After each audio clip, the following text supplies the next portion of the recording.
call the meeting to order. And we'll start with roll call. Tony Corpy, not here. Bruce Rabwin. Here. Roxanne Skogstead-Deach, here. Jennifer Baker. Here. Emily McGonigal, not here. Ted Saxton. Here. Joanne Smith. Here. Tony's here. Kevin, Tony's here. Just a few seconds late. Kevin Grover. Present. Mitch Erickson. Here. Okay. Please stand for the Pledge of Allegiance. I pledge allegiance to the flag of the United States of America and to the republic for which it stands, one nation, under God, indivisible, with liberty and justice for all. Okie dokie. Now, could I have a motion to approve the agenda as presented? I'll move. Second? Second.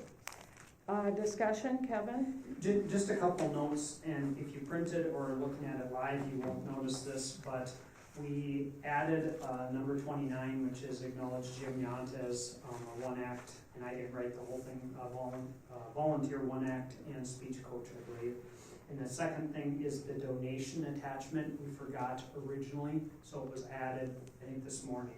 So just those two are the corrections. Okay, all those in favor? Aye. Aye. Opposed? Motion carried. We're now at the part for the audit presentation. Okay, thank you. Mary Reedy is online, and Mary, I assume you can hear us again. I have the presentation up. It's not perfect. Mary has another presentation for another school district, and so that is one of the reasons we had to start a little early today to get through that. So, Mary, are you with us? Ready? Yep. Perfect. Take it away. Okay. Perfect. Thank you guys for having me tonight. Hopefully everybody got at least the PDF copies of audit report and then the PowerPoint. So audit report will look fairly similar to last year. As you go through there, you can see how the district ended up. I like to go through the PowerPoint. Just gives us some graphs, some comparison, a little bit easier read than the financial statements in general. So we'll go through the PowerPoint. I can hear you, so feel free to stop me at any time if you have any questions as we go through this. Yep, but we'll start with this, required communication. So our primary responsibility is auditors provide an opinion on the fairness of the financial statements presented today. We do review internal accounting controls. Of course, we want to make sure that there's controls in place and that they're working. We can't test every transaction, so we do some detail level transaction testing and then some higher level testing as we go throughout the binder and the numbers and things like that. We did have to test federal awards this year. You did spend over $750,000 of that, so we did do a detailed testing of that as well. Significant accounting policies, those are going to be outlined in Note 1. You are going to see a little bit of a change. GASB 87 related to leases and the way they're recorded did change for this year, so when you look at that, some of the numbers kind of just got to a different place, and then the notes were expanded to include those as well. So the next page, within the bound document, of course, there's always going to be management judgments and accounting estimates. Special education one is just basically the biggest one there, working on numbers that won't get finalized till February, so we take what we have at the time and make that estimate there. Net pension liabilities related to parent TRA, of course, we take those off of the actuary study done each year, but that is truly an estimate each year. No disagreements with management, so if we go to the next page there, no difficulties encountered in performing the audit. We came and we're on site for 2 days, able to get through everything, and then the rest is done electronically. No uncorrected statements within the financial statements there. We do come in and help with the adjustments to taxes and state aid.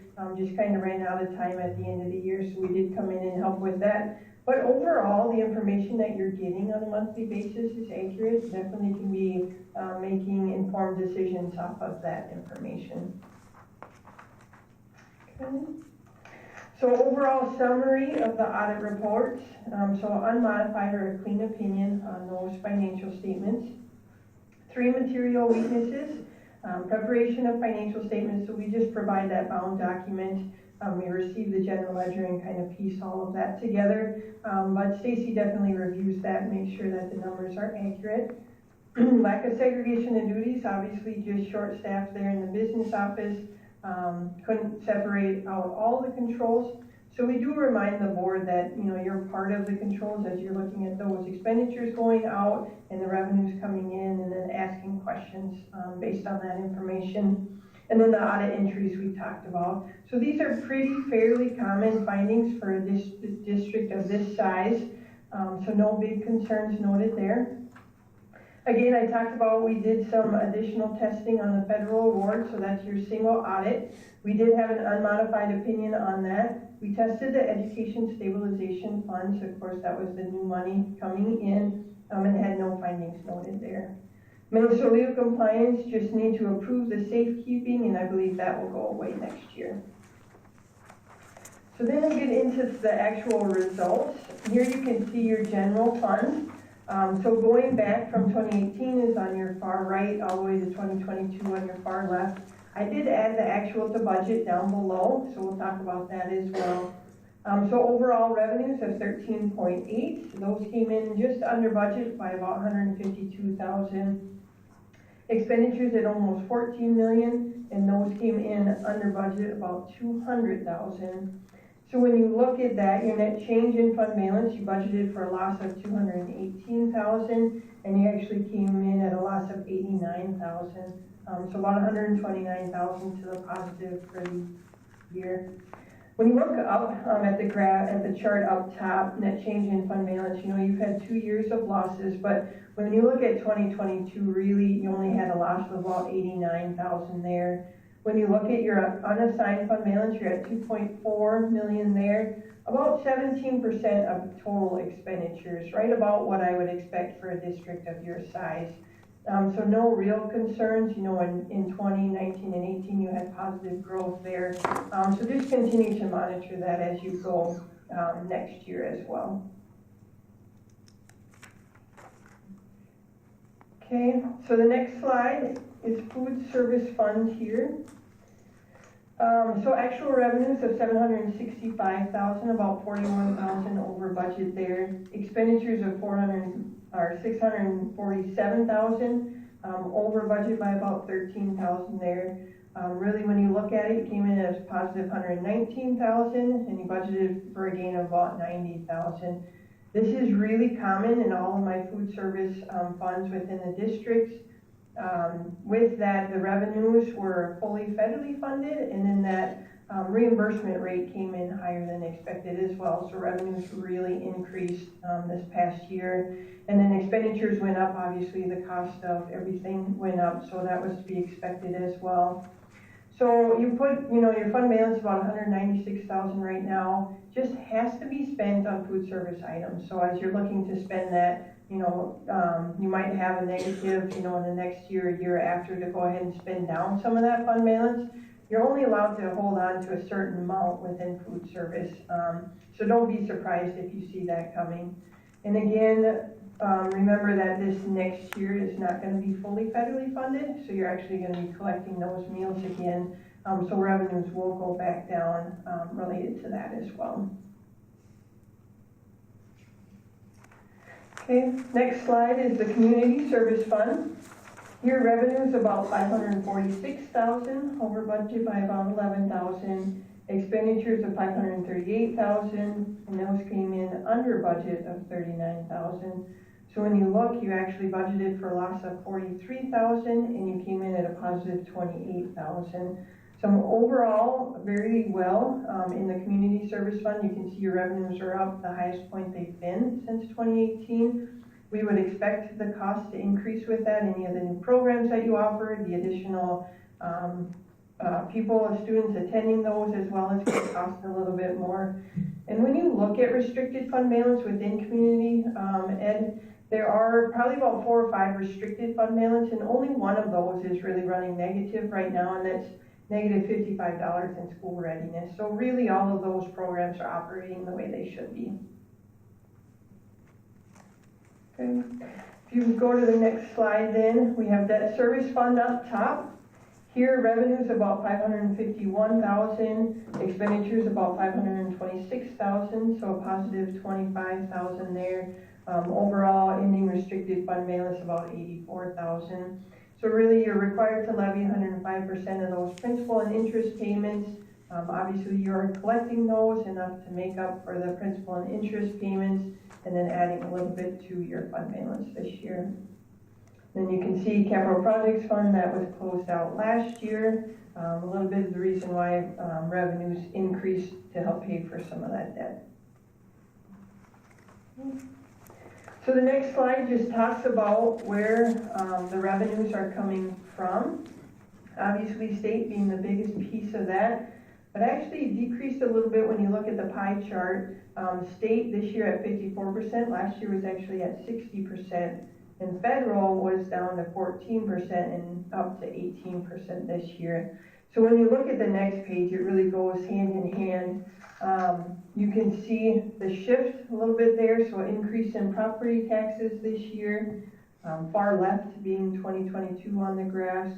You did have a drop in state, we'll look at that in a little bit, but your ADMs continue to decrease there. And then if you look at your jump in federal, a lot of your food service is going to be in there, and then your education stabilization funds are in there. Shouldn't be as high going forward, so just continue to monitor that as you go. Page 12, so where are those revenues going out? So here's the expenditures for the year. Fairly similar to last year with a noted change in the chart a little bit. Regular instruction went up to 42%, it was at 36% last year. Really the biggest difference is capital outlay. So capital outlay last year was 14%, this year it's 4%.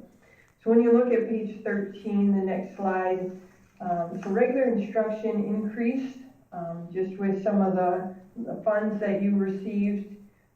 Along with your capital outlay decrease there, you can see just projects done last year and then not done this year. And we closed out that capital projects fund last year as well.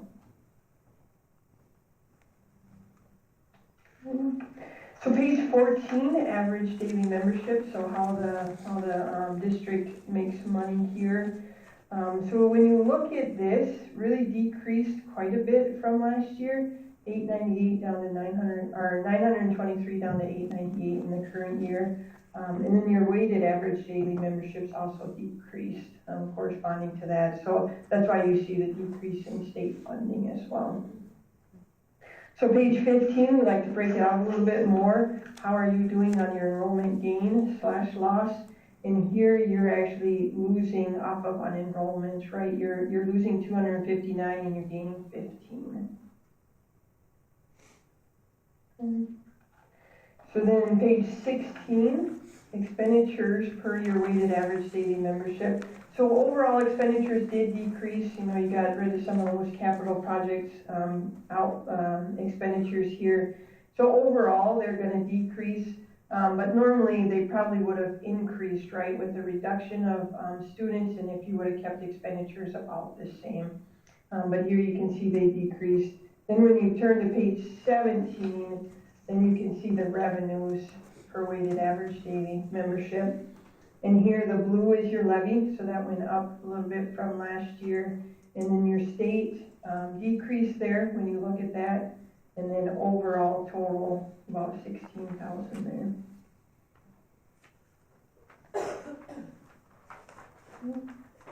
So that was a brief overview. I didn't know if anybody had any follow-up questions.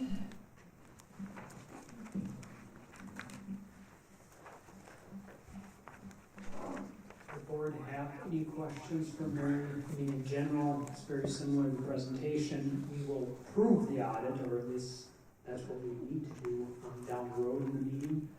Mary's available now for questions if you have. I have one one question, but it could be just as well for Stacy. The weighted ADM, it went up more than it has in a while, and or the revenue per weighted ADM. And I was just wondering if that's a temporary COVID thing, or if it's, usually when you see a funding increase, it doesn't go down. So that's why I was just curious if it's one of those, if it's a bump or if it's going to kind of stabilize at that rate. Sorry. Yeah. And I don't know if Barry wants to answer it. The weighted ADM depends on where the enrollment is heavier at, because it's weighted higher at the high school than it is at the elementary. Well, I get the weighted part, I guess, but I guess the ADM part of it seemed to have increased $2,000 in 3 years. And I was just wondering if that was related to COVID or if it'll go back down or stay up as high as it is. And it's the last page. 17? It's also, to me, I'm asking more for everybody because I got you. honestly in an hour, it wonon't matter to me. But it is important for the board. So It went up because the revenues went up. it went up because okay. We got all that So the other COVID lines. stuff, and Yes, sir. all right. Yeah, so right there, I mean, So it might actually go down. once all that Probably money will. goes out, yeah. Okay, that's all. That's all. The only question I have. Thank you. Okay, Mary, do you have any other comments for the board in general, or? I don't, really similar, the district closed out really similar to my other districts, and like I said, no huge red flags or concerns here. Last chance from the board, any questions? If not, thank you, Mary, truly appreciate fitting us in tonight. Thank you, Mary. Thank you, Stacy, Mary. too. Yeah, thank you. okay. And now we're going to go to the open forum part, and the first part is Elk Students of the Month. Who do we have? Is Gracie here? I haven't seen. I know the two for, Anybody here? no?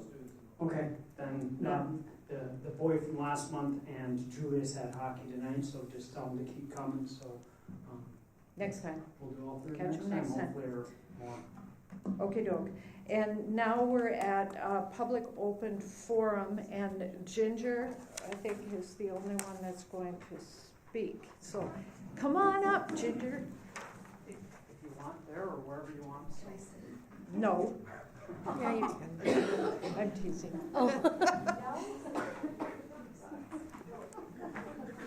So for those of you that don't know me, my name is Ginger Christensen, and I'm the early intervention teacher for birth to 3-year-olds, and also I'm the president of our teachers union, Local 331.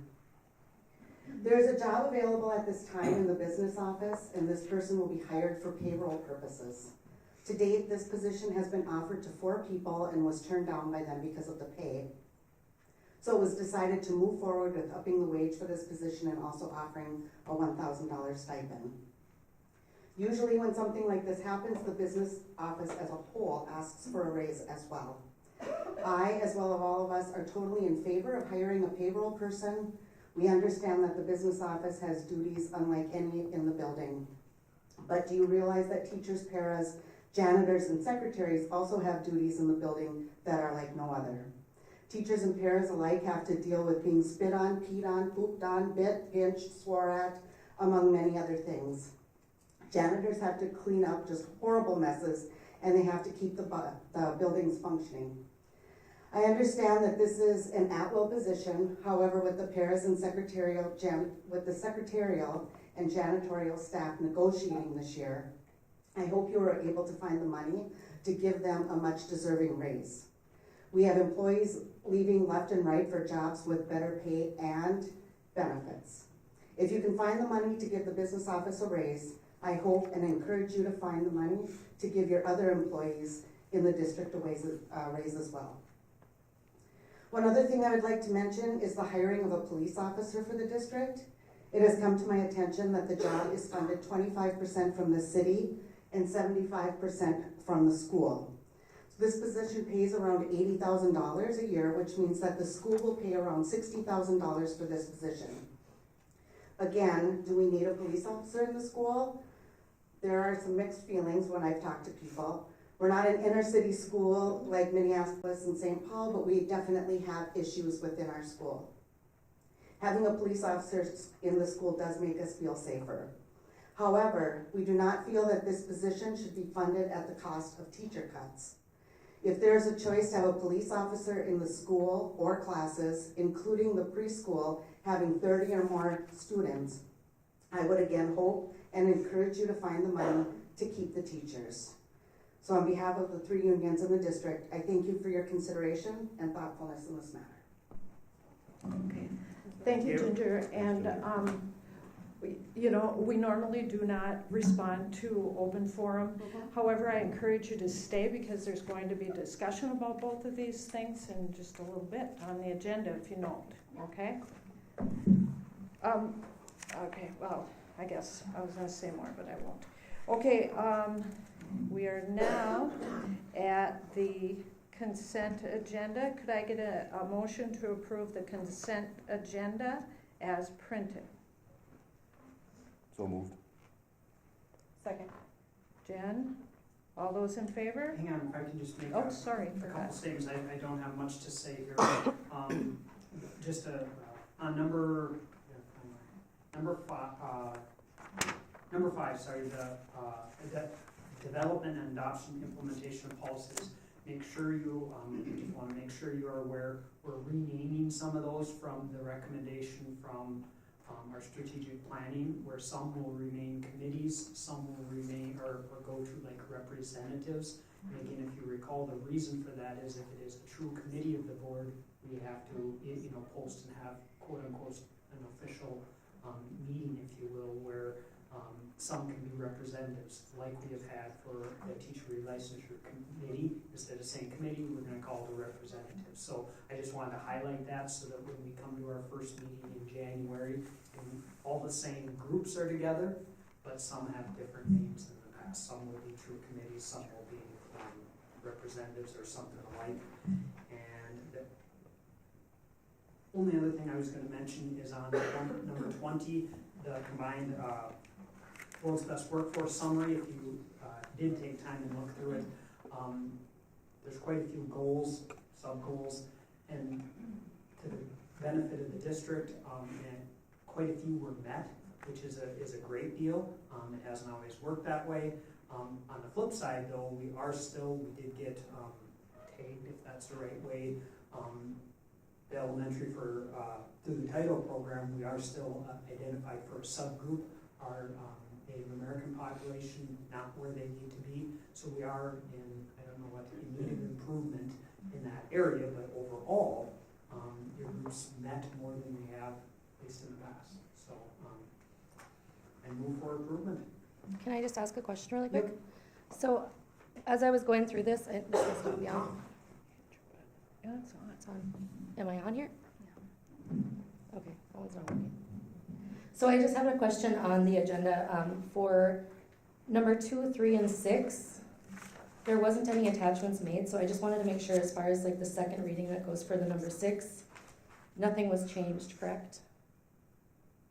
You're in Correct. school Correct. policy 230. Right, but it's the number 6 on there. And then like the number 2 and the number 3 didn't have any attachments made for me to go through. I was just able to get through them today, so this is why I'm just asking now here. Oh, sorry, that is the minutes aren't attached on 3. I mean, I mentioned the last board meeting, if someone has an issue, we can get them attached. Sorry, That's okay, I just usually go through them quick when I'm going through and they weren't on. Good one. Okay, that's okay. Okay, sorry. Okay, doke. Let's see. We are now ready to vote. All those in favor? Aye. Opposed? Motion carried. We are now going to the action items, and the first one is resolution acceptance of gifts. Can I have a motion to discuss the, or to bring the, or to read the resolution? I'll make that motion. Okay, now I'm going to read it. Whereas School Board Policy 706 establishes the guidelines for the acceptance of gifts or donations to the district, whereas the Falls School District Board encourages the support of the district's educational programs through gifts or donations that meet the goals and objectives of the school district, whereas the Minnesota Statute 465.03 states the school board may accept a gift, grant, or devise of real or personal property only by the adoption of a resolution approved by 2/3 of its members. Therefore, be it resolved, the School Board of International Falls Public Schools ISD 361 accepts with appreciation the following gifts, donations, or grants received by the school district. I read them first, right? Okay, the PCA donation, volleyball playoff game community ticket sales, $2,810. Bronco girls hockey boosters, HUDL software, $600. Boys Ford Prevention Program donated snacks for the youth in the KAPE room. Now, we had a motion, so I need a second. Second. Okay, Emily seconds it. All those in favor? Aye. Opposed? Motion passed.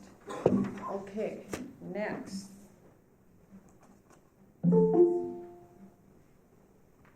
Oh, I'm sorry, I didn't read the reason. Under the strategic plan, we're supposed to try to categorize these, and that resolution that I just read was under improving systems and structures to create a culture where all are welcome and supported. Okay, under that same category heading, there is an action item to approve updated at-will policy for the at-will business office positions. Should I get a motion? And okay, so could I get a motion? I'll make that motion. Second? I'll second. Discussion. So before you tonight, as we have,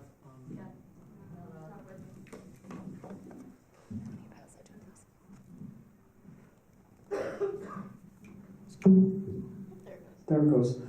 Before you tonight, it is the issue that the majority of the people are here for, is we have posted for the business office position twice, offered it to 2 candidates both times, been turned down, I'm going to say mainly for what they've said is, not making a improved salary jump from, or pay jump from where they're at. That being said, at the last meeting, asked for a committee to come together to make a recommendation, find something, we gotta go somewhere, we need a payroll person. Ted, Jen, and Rox met with Stacy and I, and are recommending an increase in pay along with reposting. That is what we've done. They actually did interviews today, have not offered it to anyone yet, pending to see what action is tonight. Another option is we have started to look at outsourcing. There are companies, SMS is a company that works, I guess I'm not in favor of that. If we can find someone that is qualified locally, I do understand the fact that it is a trying time right now as far as employment, not just here, elsewhere. Companies, throwing money, other benefits at places. It is not going to be just this position as time goes on. We lost another para today, going to a business in town that is paying more better benefits. There are differences. This is an at-will position that you can adjust in essence at any time. Other contracts are a different situation. There are places offering hiring bonuses. The one thing I would point out, the $1,000 stipend that was brought out, that is the same as anyone else is getting. We chose to highlight it so that maybe someone would consider it, because assuming they work more than half the year, they would qualify just like the rest of our employees. I'm open for questions, open for discussion. The reality is, though, we need someone in a position, and we have to find a way to get a qualified person in that position. Have there been people that the interview committee has passed on? The answer is yes. It's not that they are necessarily, bad people. That's not the case. They haven't had the qualifications that we feel is needed for the position.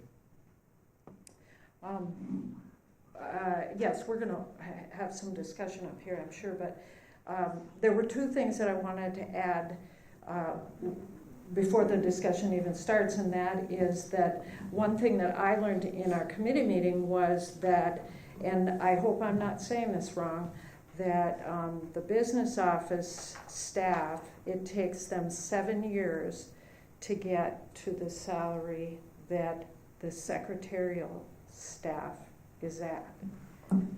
Now that's what our meeting we were saying. From a starting secretary, what Rox is going to say, speaking to at this point, currently, give me just a second, the 22-23 contract, I just started out, starting secretary is $21.30 an hour. She's comparing it to, and I don't have it in front of me, didn't know you were going to bring up what, right now, before adjusted, where the business office starts for the payroll position. It does take, they sit in their columns, if you will, or spot 2 years before they make an adjustment. You're right, in the 7th year, they would then pass up where a secretary is from Local 510. That is a correct statement. So that's a factor that was an eye-opener for me, and it's too bad that those things weren't, that we didn't, we have done periodic adjustments. We did, I was very vocal with trying to get the adjustment of the paras wages increased a number of years ago, because when you go up at a percentage, you just don't get very far when you're at a lower hourly rate. And so I know I talked a lot to try to get the paras wages up, and there was an adjustment done. However, we didn't do enough adjustment, I don't think, in the secretarial or the business office as time went by. Why, I don't know. But, and then the other thing that I will just say before I open it up for the rest of the discussion was, the other day I walked into Kevin's office and he didn't know I was coming, and he was being, I will say, kind of scolded by the state because the reports, the STAR report hadn't gotten done on time. And when he was told, the summary of what Kevin told me was that there were 12 districts that were getting a call from the state for not having their report done. And when Kevin and the person that made the call said that a lot of the school districts had cut business office people, and so there's no reason, if they think they can cut their people, there's no reason that you can't get your reports in. However, when Kevin told them that we were looking actively for a business office person, then she said, oh well, that's then you're not in so much trouble. Now, I'm not saying I'm going either way on this, but I need people to know there's a lot when it comes into decision making about what we do. So now I guess I'd like to open it up for the rest of the board and to talk. Well, that being, is this on? No. Here, you can have mine. That being said, Rox, due to the sensitivity of this decision, I'd like to move that we table this along with the SRO decision, if it were to be made tonight. Ginger, I thought you articulated your concerns very well, and I agree. I have those same concerns, as far as we've got a room full of people that represent others as well. And it's hard times, there's no question about it. I'm in elementary school quite a bit, so I understand it. I've experienced it. But I think we need a greater board discussion. So I'd like to suggest that we schedule a working session. You need a second. Yeah, so you'll make the motion to table it? Okay. So I'd like to do the board, and with the SRO, I'm in support of that, but with the financing situation on an $82,000 contract for a police officer, and the school is responsible for $62,000, I struggle with that, so I'd like to discuss that more as well. Yeah, as we'll get to that one, I don't think you can make that motion. You have to table it. You have to One do at a one time. at a time. So I move that we table the. Can we have some more discussion before Well, if we? he tables it after the motion, you can have discussion on this. Correct, but we can have some more discussion here. It still could be tabled, but I think everyone needs to, let's speak a little bit. And like I say, you can table it, we can move on. But I hope others have at least thoughts or questions. I mean, if no one else has any thoughts right now. Anybody else? Yeah, I have something I'd like to add. Let me see. If we were to vote on this tonight, I would certainly vote in favor of it. However, if you guys want to table it, I mean, again, we're leaving soon. So, I mean, I don't mean that. It's fair, right? The new board, but I think it is. I think I stand by the work that we did, and I think that the changes to that position are warranted. However, with this being the last meeting, I think it's interesting. This meeting, when I was a new board member 6 years ago, we found out that the arena needed to be replaced, and it was going to cost us $2 million. Repaired, and or replaced. Who knows? We didn't know actually at the time, and so I came into a balanced budget, or mostly balanced budget. And we were able to stay at a mostly balanced budget through all those times with some help when the teachers helped, or the staff helped us get that referendum. And the reason why I'm okay, I would vote, again, like I said, in favor of it, is I think that the new board, the first problem that you guys are going to face together is you guys are no longer going to be able to compete with the private sector due to inflation and post-COVID wages. My business, personally, I increased wages. Everybody got a $5 raise just flat in COVID, and everybody else is like that. Because when those people applied for the business office, let's say they're from the hospital, and they go back to Rob and they're like, hey, you're going to lose me. It's a private sector. You can't compete with that. Rob's going to be like, boom, there's $5, right? It's going to happen. And it's going to start happening to teachers, too. Teachers teach for different reasons, right? A lot of you guys, you do it because it's your calling and passion. But essentially, that's what you're going to have to face. I don't know what you're going to do. But with that and the increasing costs of technology and cyber insurance, you're going to have a crisis in 1 year. And this $2 an hour thing is going to be so minimal on all your guys' problems. So I hate to say it, but like leave on a downer, but the next board definitely has their work cut out for them. And I've always, at least I've felt like I've always fought for the teachers since I've been here with the best interest, with the best we can do, but we also pay more in staff. Which this vote would hurt that problem, but we pay more in staff than most schools, just in general, most districts. That's a fact. And so, speaking to Ginger's request, like she's right. Like this is going to cause a problem, but that's going to cause a problem. So, what's going to end up being the solution is, who knows? Because the private sector is going to start picking off our talent one by one. It's happening. It happened in the business office. It'll happen in other places. It'll happen especially with maintenance. If we're talking about maintenance, you can be a teacher in a school. You can be a maintenance guy anywhere, right? So you're going to start losing that talent too. And I hope you guys can solve it because it's going to be a lot harder than fixing a $2 million arena. So that's where I'll leave it. Okay. I'd like to hear from other people on the board. I guess I just kind of wanted to get some clarification around exactly what we would be, if it's just for the person right now, or is it across the board that we're looking at this change? And then the $1,000, I want to just kind of go back to, that's the same that is coming from that COVID stipend. Correct. The increase is recommended for 2 positions. One's the payroll position. The second position the group is recommending is I'm going to say Michelle Hopkins' position, which is more of a Mars. The argument for that was the change in duties that is taken on from the Ed-Fi in doing some of the food service pieces of it. The committee is recommending that it stay similar pay to the 2 positions. They're the same right now.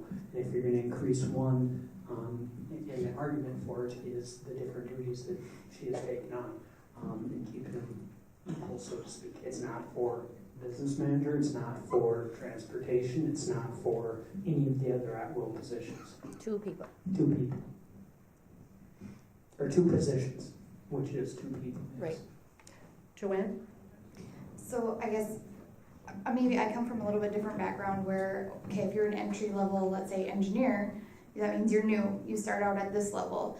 So if you have experience of X amount, so in the business office, for example, if a person has experience, which we want them to have, and they're able to, instead of being trained for a year, we only have to train them for 6 months, let's say, because of the experience that they have. They wouldn't start at entry level. They would start at a level like 2 or 3, depending on, you know, how much experience, what type of payroll that they had, that type of thing. So then they're going to get a raise anyway based on what level that they come in. Now, I don't know if our scale goes by, okay, 1 year you're an entry level, the next year you're level 1, you know, it just goes by however many years you've been here. But if we're raising, you know, depending on the person that we hire, if they have the experience that qualifies them at that level, then that's where they should enter, is my opinion. So we shouldn't have to, I don't think, raise the amount. It should be where they come in and what experience that they have. But that's my opinion. And the only thing I think that is different with that is that second position, if I hear you correctly, Kevin, is that second position that the wages would be adjusted as well is because that person has since taken on other duties. Correct. So that's why then we'd be looking at But I think 2 what people Joanne's with it. speaking to is, our people are in those steps 2 years. It's not in the at-will category. So there's, say, I think there's 5 steps. You know, so year 1 and year 2, they're in starting spot. Year 3 and 4, you're in the second step, if you will, and so on. It was talked about you could put them up, you know, to step 2 or step 3. There was a comparison, numbers brought to the committee from other places, Arrowhead for the most part. And again, it's comparing somewhat apples to apples, apples to oranges, because every district position and duties are slightly different. You know, to find exactly a position that does exactly what ours is, not exactly. There's places that have 3 payroll, you know, and that's all they do. Ours does payroll, benefits, but as much as we compare, we were ballpark middle to middle lower. Even putting the couple bucks on did not get us, I'm going to say, to the upper third of the ones compared to. It was still middle of the range, but it's a try. I guess I'm asking the board, what other options do we have? Looking at SMS and the little communication that I sent in reply to the letter that you'd received and some questions that were asked, we've started that conversation, and it sure looks like it will cost more. We don't have an exact quote, and there's several companies, but there's several districts that do use them because of the same, at least same type problem. You know, they're not big enough, or they can't find qualified people. And again, that's not the recommendation. But on the other hand, we have to do something to figure out how to get a qualified person to do payroll. Otherwise, you may have me doing payroll. And is that your best? I mean, that's where we're at. Is that our best choice? Because it is true. There are things that are, going back to the STAR report, it's a report that the payroll person used to do. We will get it in, get it done, but things are slipping. You know, the audit took longer and drug on partially because of people, you know, doing more things or short of position. And so at some point, right now, most of the people sitting here haven't noticed a difference. We've all gotten our paycheck. We all have the benefits, everything taken care of. But it is a person working a lot of hours to keep the ball in the air. And at some point, that has to change. And we need to get someone. They interviewed today. They have a couple people that, in fact, they have 3 people that are very good. They're under the assumption, and again, if it doesn't pass, I don't think, my gut is, they won't take it. I don't know that. We can go back to offering them a lower wage. I don't know if they'll take it here. We thought others would take it, and they turned it down. They interviewed and so on. So I guess it is a piece, not saying it has to be done tonight, but I do worry if we don't do something or try something, or at least give me some direction of what we need. That was the point to bring that committee together to try and, give us a recommendation. How do we move forward? Well, the unfortunate part is that I guess none of us realized how those wages in the business office were apparently being ignored. Because, I mean, how else did we get to a point where there was 7 years difference between But a it's been that secretary? way for quite a while, and it's Right. just, whether that's right, wrong, or indifferent. And it's a I'm not different pointing time. fingers Yeah. at anyone, I'm just saying hindsight. Yeah. Hindsight, it's too bad that we didn't try to keep everybody up, so we're not at a point where, but we did the same thing with the paras. We jumped up their wages at one time. I made a great big graph like this and showed it to the board and said, look, that's not fair for the paras. And so, every once in a while we have to do adjustments to fix things. I'm not opposed at all to tabling this and talking more, but there are some things that are gonna, I don't know what the answer will be. Jen, I bet you have something to say too. I just wanted to add, I agree that there's a lot of really good points that have been made here. We spent a long time discussing this at the committee level, trying to better understand it, and I think the wage comparison is valuable to look at, and the job that we're asking, and points about we are limited in how we compete with the private sector, and that is going to be a challenge, a big challenge going forward. And it's hard because as board members, I feel like across this board, we very much cared about our staff and we have very much wanted to give as much as we could. Sometimes because I think we really value the work that everybody does. What I felt like when I was in this meeting was that these are really fundamental to our district's function.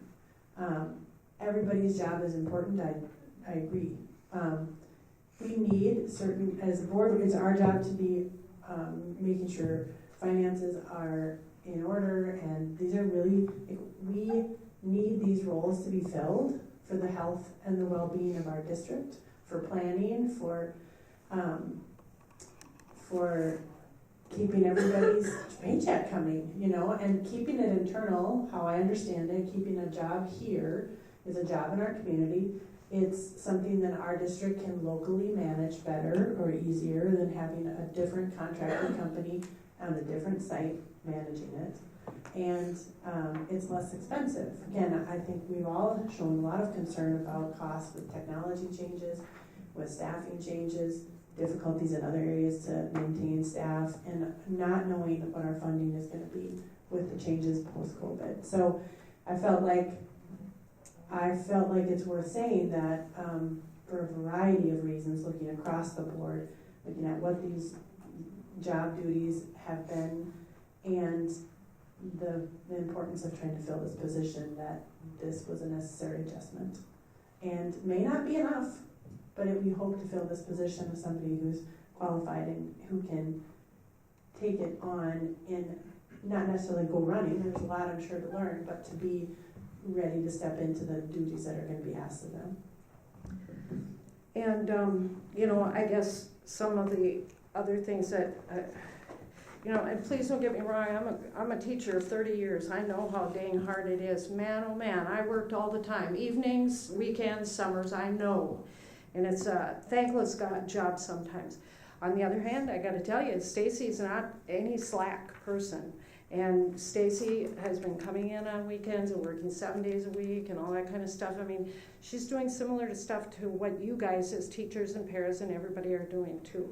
And like I said, I really was shocked when I found out that it takes 7 years to get the salary up to a secretary who has less duties. The secretaries in the front office have less duties than the business office. And so that hardly seemed fair. So that was my big eye-opener. So I guess now, is there more discussion from our board? Brooks, I guess I'm going to just put a caveat. I'm not going to say anyone has less students. They're different. Different. Right, Yeah. No, I'm exactly. just throwing it out there. I Don't don't want No, to. I agree. Don't get me wrong. Yeah. Joanne, did you want? No, I was just gonna say the same thing. I think everybody's duty is important, and I don't think anybody does any less. I have kudos to say to my daughters in elementary. Elementary staff has been great. But I think we just have to look at, where we are at financially and what we need to continue to keep things rolling. And those are hard pieces. This is a very hard decision because, I know that all of us would give everybody a raise $2, not a problem, but we just don't financially have the funds to do that. So we have to consider all of those things. Yeah, and myself running a group home, I'm dipping into reserves, just trying to keep on giving those raises to my staff so I can keep them and keep them happy, and it's not easy. But at least I can say to myself, I can grab that money and give it to them up to a point where we go broke. But here, the school district, you can't do it that way. So, but anyway, at this point, if there's no more discussion, we need, we've got, Bruce has a motion to table it. I was just gonna add one more thing real quick. Okay. I think, kind of going back to what Ted was saying about really we're in unusual times in terms of positions applying for being able to recruit people and house salaries. I think we're going to see change. So I think part of whatever we decide today, I do think there's a lot of value of us really doing salary studies, being able to kind of see what is the going rate comparatively to other districts as well as other positions in the community. Because I can see this discussion just replicating in other areas ongoing. Right. I think we have a lot of salary comparisons every time we look at jobs. The difference might be in the private sector. We haven't compared private sector locally to school district, but we've compared school district to other school districts that are similar sizes. No, we did bring, if you recall, I think it was the first time we were turned down, and I said we had a city comparison and another private sector comparison for strictly payroll, and it was, for the most part, ballgame the same, but like you said, we take, or someone comes and they go back, and I think it's more of a bargaining chip. You use Rob as an example, or someone wherever you're employed, and they're either okay, we'll up it, and so people are turning it down. Right. We are in different times, absolutely, for sure. And as I mentioned to you in the email, I think it is going to be many other positions. We're too short in food service right now. I don't know where we're going to go. We could be having this discussion a month from now, going, how do we solve this? How do we handle this? Because at some point, you lose another person and we can't hire anyone. We start looking at how do we get this done? Do we contract someone to do it? Do we open something up and look at adding more money to certain positions? It's where we're at right now. Yeah, we have to run the school. Well, correct, and it's not going to be just this position. I don't disagree. This is the one that is front and center right now. There will be others coming down the road. We have a couple groups to negotiate with. That is a given. Whether they end up getting a different rate than groups that settle or not, that's yet to be seen. And what we get for funding is yet to be seen again as well. But again, I guess no matter, if you vote and it passes, that's one thing. If you're going to table it, I guess I need to know what you want. Do you want more school data of, like say, we can do that. That was the idea of having the committee. We have that data. We can either all come to a working session, I would say sooner rather than later. Do you want It has to be sooner. Well, what I'm getting at is I need to know what we need if we're going to table it. So that this can. Or we can vote on it tonight too. Well, again, Yes. Bruce has, a chance to let the table go through if someone wants to second. I politely asked, can we have some discussion? So I want him to have that opportunity, but I guess I'm going to ask. I guess I'm going to ask them who's going to help. Because I'm at my aunt folks. I've canceled medical appointments. I work back weekends. Right. About 15 hours a day. I am weeks behind on my email. I'm behind on deadlines. We don't have a business manager right now. And we have major budgets and work to do. So you would either, if you're not willing to do the increase, then I want to move forward with the contract. I can't do it. Meaning looking at an SMS or someone, you know, to come in and help, whether it's, I don't get paid, I'm not getting anything else for everything I've gone through, and my duties have suffered. And, I'm not gonna look at my daughter and have her cry anymore. What, did you say that you were, what did you say no, about? looking at it like someone like an SMS or someone to come in. Contracted out with that. Private contract, yeah. Okay, here's just a thought, okay? I think what might be good, because Bruce's motion is to table it, Stacy's going, I am at my wit's end. I think if we're going to table it, we're gonna have to meet quick, and the reason that the reason I could see that possibly Bruce, and I know I'm speaking for you, sorry Bruce, but if we're gonna table it, I think maybe because he wants to hear from you guys at a work session.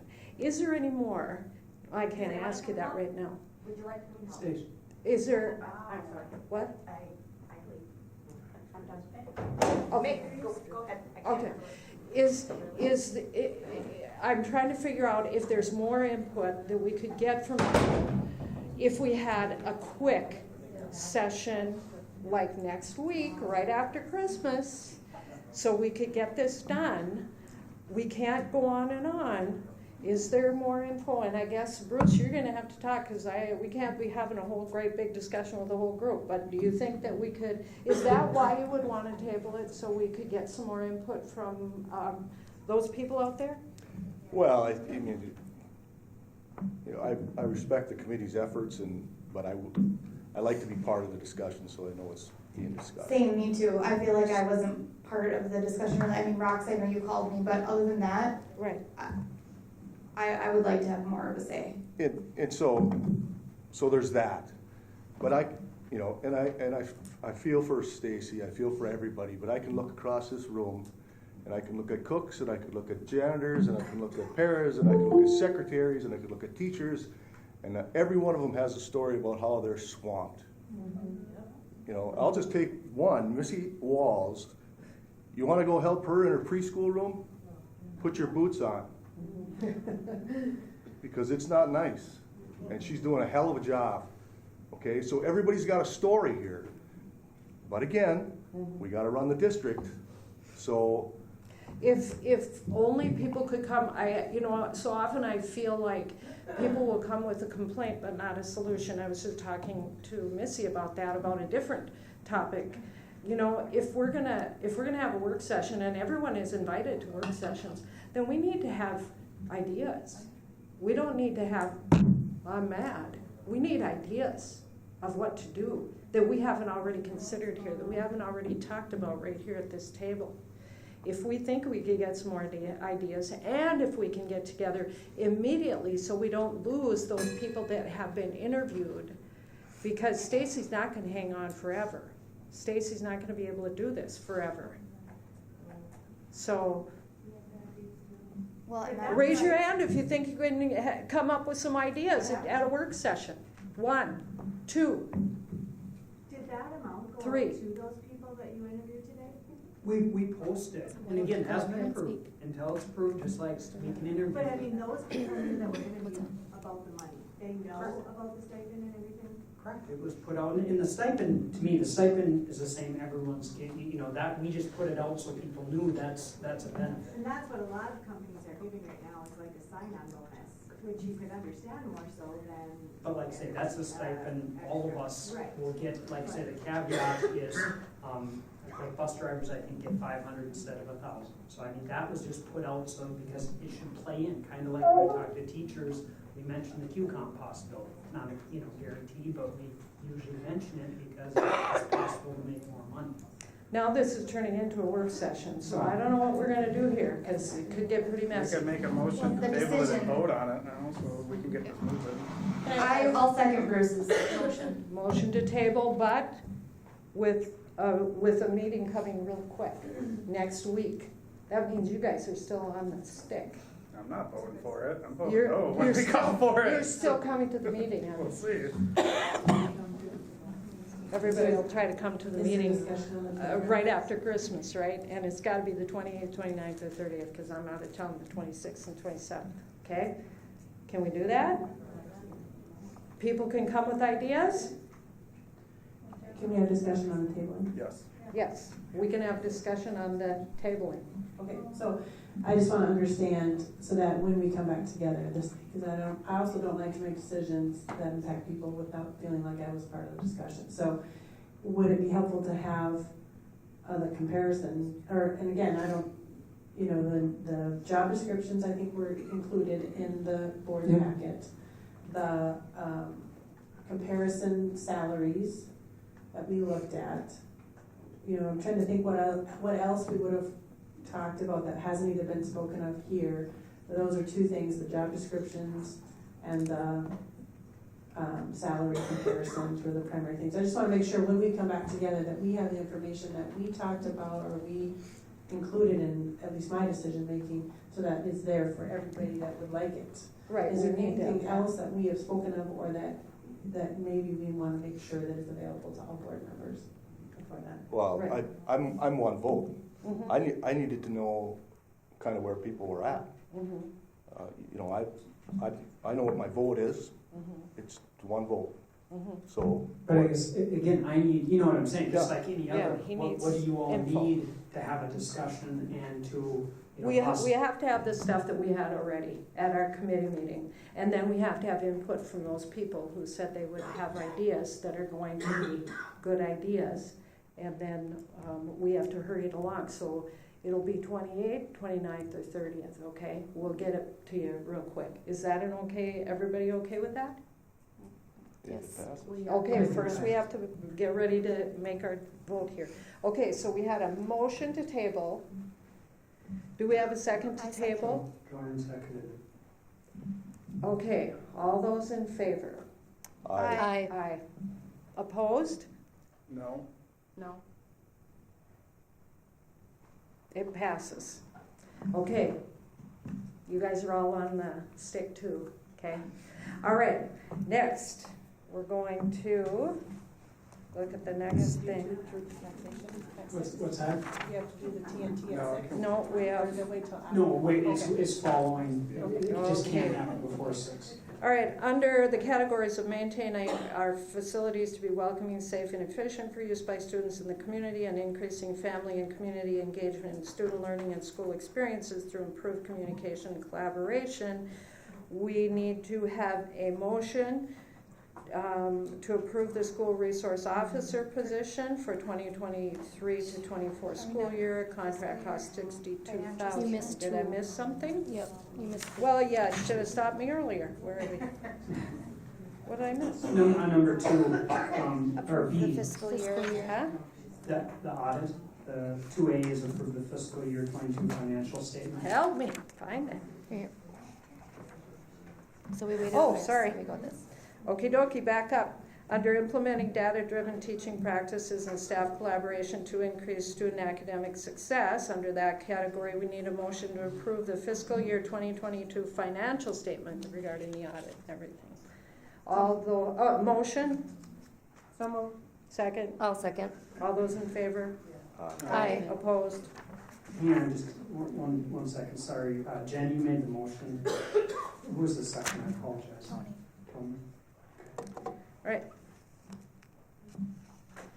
Okay, sorry about that. Okay, now, under those categories I already stated, we're now at a motion to approve the school resource office position. Now, again, the motion is we're gonna discuss this. So I need a motion to discuss this approval of the school resource office position. Motion? I'll move. Second? Second. Okay, all those in favor? No. Discussion, no. Discussion, sorry. So as we've talked about, I think over the last several meetings, looking at working with the city on a SRO position, which the city has funded and put in place. I am supportive. I agree with, for the most part, what Ginger said. I think a lot of people are supportive. Not here to say in place of, that's, I'm going to say a loaded question. But on the other hand, the city is facing an opening, and I'll give you a chance to correct me if I'm wrong. And if they put it in place, hopefully for us to have some time to see value. I think we see value. It's whether you want to support. We haven't had one for, I'm going to say, 100 years. Is a correct statement. There are schools that have them. There's schools that don't have them. And we are not paying for it at this point. That was just one. No, we're not. We do pay, I think it's $10,000 to the city on an annual basis, and that's been going on for years. For some service, but that being said, at this point we are not paying, but yet there is, I think, some, how would I say, planning. The city's on a different budget cycle than we are. They're January 1st, if I'm correct. And so looking at going forward down the road, are we gonna, I'm gonna say, have skin in the game or not? Again, I'm not gonna say it is more important or less important than, other positions. It is, do we think there's enough value to fund it? The proposal in here, which not saying is set in stone, is a 3/4 quarter, meaning we would pay when the person is here 9 months. The city would take the summer on, if you will. If that is not doable, or you want to propose something else, it's an option. If not, as I mentioned, supposedly there's another position coming open, and I think it is only fair. We're going to have to decide if we want to support it or not. Not, again, I support it now, not in place of something else. It's no different than we have to order a bus, okay? We do some stuff ahead of time that, it's going to affect the budget, we do it before the time comes. So that's where we're at right now.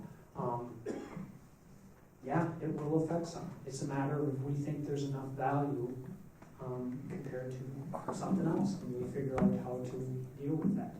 I don't know, again, it's up to the board if you want Mike to say anything, or Just a minute. Yeah.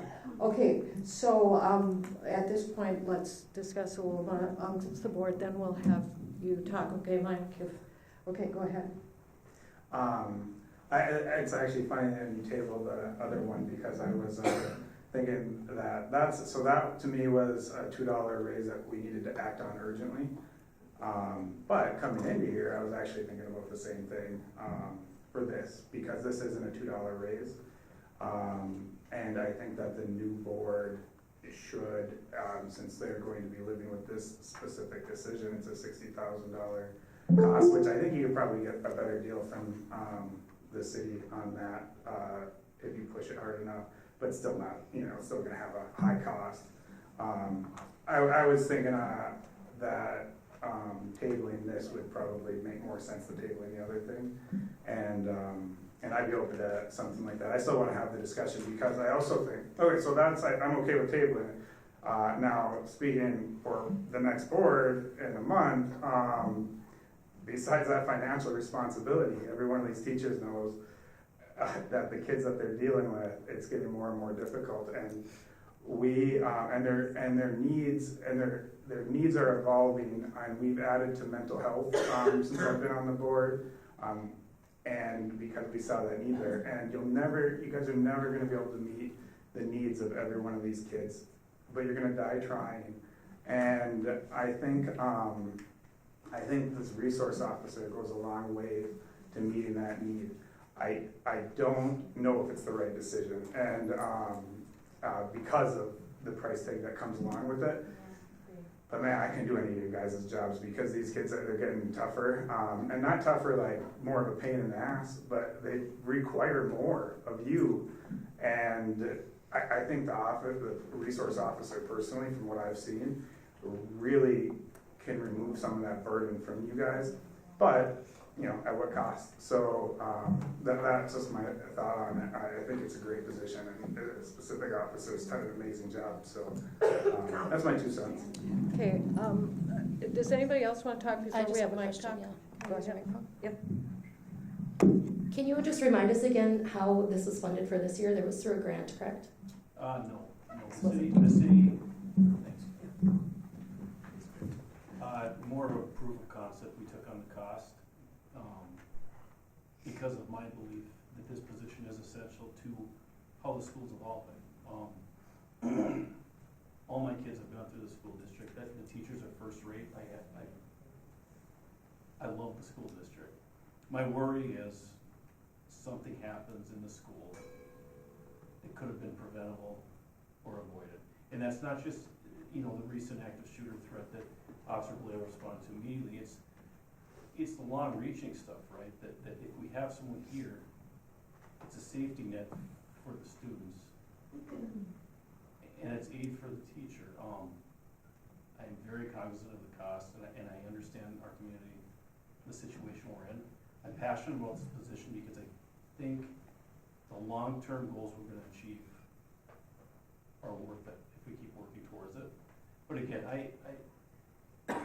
I look at stuff from a law enforcement point of view. You guys have to make the decision on what's best for your school district.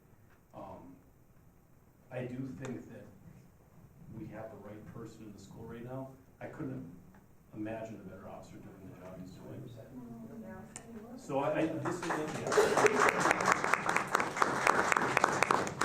And whatever the decision is, it's not, we don't take it personally. Our goal is always just to move beyond just public safety, but also try to be a valuable presence in your school district.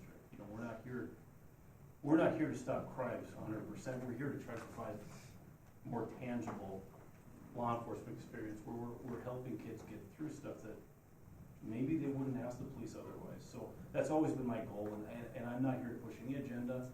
I respect any decision that's made, but I do feel passionate that this is a need in the schools. You're seeing a trend everywhere, and there's a cost to it, but you're seeing a trend everywhere, and I wouldn't want us to fall behind in areas that we all know are important. If you have any questions for me at any time, I'm more than willing to talk to anyone. If you do table it, you want me to be present, I'd be more than happy to talk about it. This is a passion. I think it's been something I've been working on for a year and a half, just trying to find a way to increase our presence in the school to help everyone out, teachers, students, everyone, us. I think Officer Vallejo has increased our ability to communicate with kids. He goes on a parade and everyone's screaming his name, and that he screamed other things before. So it is this kind of perfect mixture of the right officer at the right time and the position. So, and I can talk. Sorry, that's me, Mike. I have a question about, I have two questions. One, is there a way that, since we have not paid, other than the $10,000 per year that we have always paid for that for a long time, is there a way that we could negotiate a little less of what you're asking? Because now it seems like from 0 to 62,000. So is there a way we could say 30,000? That's one question, and I'm not saying that's what I'm for. The other question is there, do Kevin or you know of any way that there's money that's coming through the pipeline? Because I know that there are legislators well aware of these things. Anything coming through the pipeline in terms of legislation to help with funding? No. And I'll say on our end, no, typically that would fall on the school district to apply for those grants. There are grants, and I don't know, I'm not abreast of everything that happens in the school district part year to year. Speaking with other officers, I know that Black Duck years ago adopted a school resource officer position through funding. But again, that's the school's responsibility to do that. As far as the negotiations, it could be. I know I came here with a model template of what a lot of different agencies and school districts adopt, just based on a 3/4 model that, they get the 3/4 a year. But I wouldn't want to see the discussion shut down before we entertain a negotiation. Right. And I can go back to the council and approach them with that, I guess I'm willing to do as much as I can the legwork to try to get this position. Okay, so we have two things that might be. In Rox, one thing as far as school funding goes, I mean, I don't have the crystal ball of what's going to come out legislatively. There's money. There's safe schools money that can be used for SROs, but it can be just like a lot of other things. You can pay for many things. You can pay for counselors, social workers, and that's where we use our safe schools money right now. So I mean, yeah. So there is no more money for that. Exactly, no more money. There's possibly some funds right now, but it's one time through ESSER because we've been able to use semester funding, that there's about 25,000 sitting there that not quite sure where it's gonna go, but again, that's ESSER money that has come left over, you know, it's gonna Okay, go so somewhere. could ESSER be used to pay for that position one time? For part-time, but that's, Okay, question, if that's the case, then does that mean we have less money for if we're planning to do summer programming? no, that's a different, That's that's a different. different pot, So if there you is will. some ESSER money one time, so if we wanted to, and I'm not saying we do, we could go down the road one more year using, But again, I guess I'm gonna advise the board, you know, this is something Mike and I have talked about. If we're gonna get into it, there's no guarantee forever type deal. But, you know, we don't wanna do a year and then drop, you know, that's not the goal if we're gonna go down this road. Now, if it's, you know, to get something going, yeah, I mean, I can bring options, like I say, we can discuss, have a meeting, conversation, whatever. But we have to figure out if we wanna support long-term, I guess is my thought.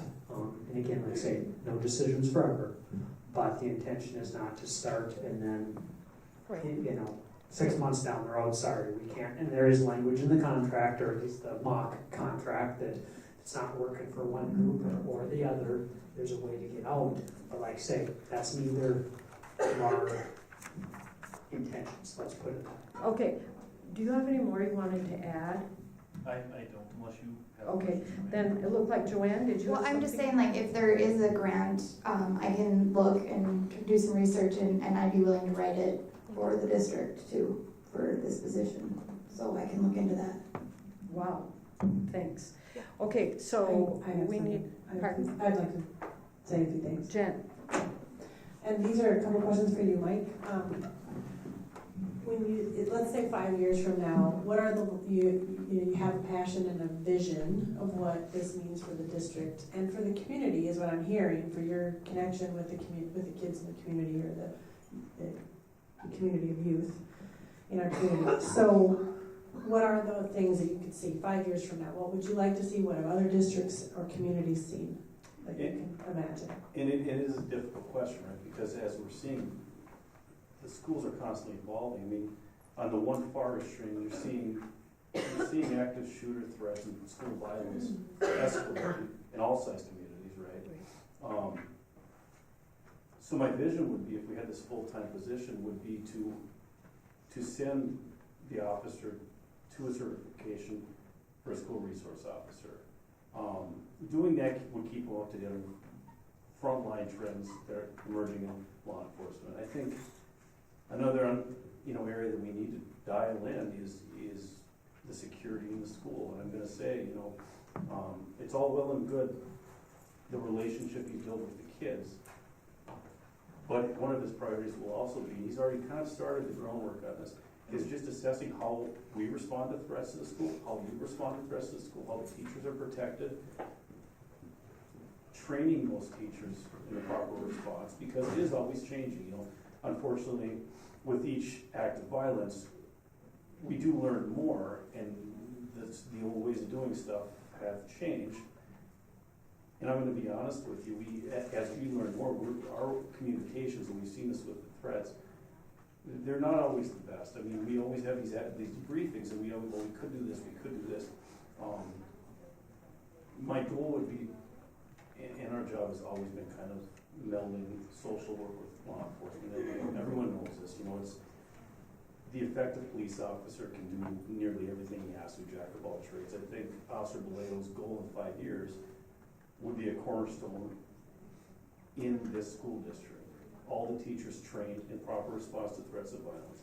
He's able to coordinate with multi-jurisdictional agencies such as Customs, Border Patrol, the Sheriff's Department, to show them how to respond in the case of a threat in the school. But then also to act as a type of social worker and build those bonds so we don't get to that point. I think a lot can be said if we have a strong presence with the teachers, which we do, and also law enforcement. Maybe we catch a lot of these kids before it gets to that point. And I think to answer your question in a short way, and I didn't, but in 5 years, I don't know where we'll be. My goal is to have this position in perpetuity. That we constantly evolving and changing the needs of what the school district wants, having open communication with all of you, telling us what we need to do to help you guys. Yeah, I have a couple more questions. Yeah. So then, I appreciate your answer, and as I know that some of it is just what you can only shape what you can, it's not clear yet. I think as a board, this board and the next board has to figure out each, and there's a lot of things we've wanted to give the kids that we didn't give the kids until it was mandated by the state because we didn't have funding, and then the funding came. And so it's not that we don't, that when we question it, obviously, it doesn't mean that we don't appreciate it. But we also have to have something, I believe, that you can measure. You can say in 3 years, we've tried it for 3 years, it's valuable, but is it the cost benefit thing? And so, and it's hard to change that if we don't have something specific. So yes, having training, you know, if it's 9 months to get an SRO certification, then you can say, check, we've done that and that benefits in all these ways. Or if training for the staff, we want that in a 1.5 years. And we can kind of check off some boxes, so that shape is really valuable. And I've seen some of that in the job description, and I think that's valuable, and that this board or the next board should look at that, because unfortunately, we don't get to have everything we want. And that sometimes there's things that we don't have that we need, and there's things that this would be something that maybe is a need that we have a struggle to pay for in consideration of everything we need to pay for. The other thing, is it possible, so thank you for your answer, that's why I was asking, is it possible for, and I think if we haven't had an SRO for 100 years, and we have with our certain demographics and the needs at this school, is it something that would gradually transition in, like right now, it's a part-time job at the school and a part-time job at the city during the 9 months, so it's like they're here 4 hours a day instead of 8 hours a day. Is that something where that job can still hit some of those marks without, and still serve the city? So that's just an example of some sort of compromise as we figure out how we can more creatively find the funding. Is it something that there's some of those still goals are set, training, relationships, maybe some prevention and things at a less time, not a full time. So I don't know what your thoughts are on that. And you know, when we implemented it, it did start at 10 to 12 hours a week, and we were gauging the need, you know, what can we do with this? And Officer Vallejo can attest to it. I told him that you make this position what we think we need. And that was last year, and then as we came into this year, now we increased it to approximately 30 hours a week to gauge the need. And I've talked with him quite extensively, and he basically could do this another 50 hours a week with everything he has planned, right? Again, the reason it's kind of coming to a head right now is because we are in a weird area, and we talked about it with the challenges with hiring people. We have an opening for a full-time police officer, and typically we hire part-time officers if they're eligible to test, and we'll hire, and there's a possibility Officer Vallejo may not be in the school anymore. And that was kind of why I wanted to have this discussion. My belief is that he is the right person for the job. I worry that maybe we just kind of hit the jackpot with this officer. I couldn't do the job he's doing. I couldn't work with the kids, and I have experience working with kids. But I'm just saying, I kind of wanted this discussion to hear what you guys thought. You have a good point about hitting milestones and goals. It was kind of why we put together the job description of, we're gonna have a DARE instructor, that's Officer Vallejo. We're gonna be certified in school resource officer. But again, these are decisions you guys have to make based on what you think the district needs. I'm always going to say, yeah, we need this, right? But you guys have to decide that, and that was why we kind of pushed it forward for 30 hours a week, just to kind of gauge it. I believe there's a need for it in the school, but like I said, I come from the law enforcement point of view, so it's something you guys are going to have to gauge. And again, as we work through this, if we can find another officer, if that's what we need to do to put in here in the following years. But I feel like we're at a point right now where we have just about a perfect relationship with the schools and the opposite we have in it, so. Okay, I have one more question. Okay. I'm sorry, I know it keeps going on. So appreciate that answer too, and I understand that the context is part of what is bringing this up. Is there some like data that is, if there's an increase in hours that's gonna happen, is there also some data that either the school or the officer can start looking at in terms of how many discipline referrals? Is it changing something, whether it's referrals to social work, whether it's referrals, and I'm not saying that change is gonna happen quarterly, it's just over time we should start to have some measures that you're starting to say, how many kids are truant, how many kids are being sent to the principals, however, to the dean of students, what are some of the discipline things, and or over a year or two to be seen, because that also helps that add value, because we don't know what happens day to day, and yet we have to make the decision on how to spend the money. And I know his role at the school has been very valuable. I've heard it from staff and families and board members and students. So I think that's really clear what you're saying on that. The last thing I'll say is that this is an example, just like the technology needs, the security needs, are things that we have to spend money on, and the business office, things that we have to spend money on that are outside of the classroom. That's really hard for us to justify, but also it magnifies how valuable it is that the students that are choosing not to go to this district come to this district, because all of these things add up. If 10 more kids, or 100 more kids, or 5 more kids come to this district, there's more funding for this. And I think this is my last plea, is saying, as a parent, as a board member, as any staff member here, as a police officer, as a community member, we all do better when the most kids that can be in this district are in this district. We have more resources to pay staff, we have more resources to give kids not only the necessaries that aren't as fun, internet security and having an SR, that's not fun, but like, it's for safety. Unfortunately, we have to think about this so much more than we used to. But like, as everybody in this community should be committed, and we should be working together to get as many kids here, because we have a terrific district, and these are the things that we have to say no to things we want, and we have to say yes to things that we have a hard time justifying because they're mandated, but we don't have the funds for it. This is all impact students and our community as broader, so I'm officially done.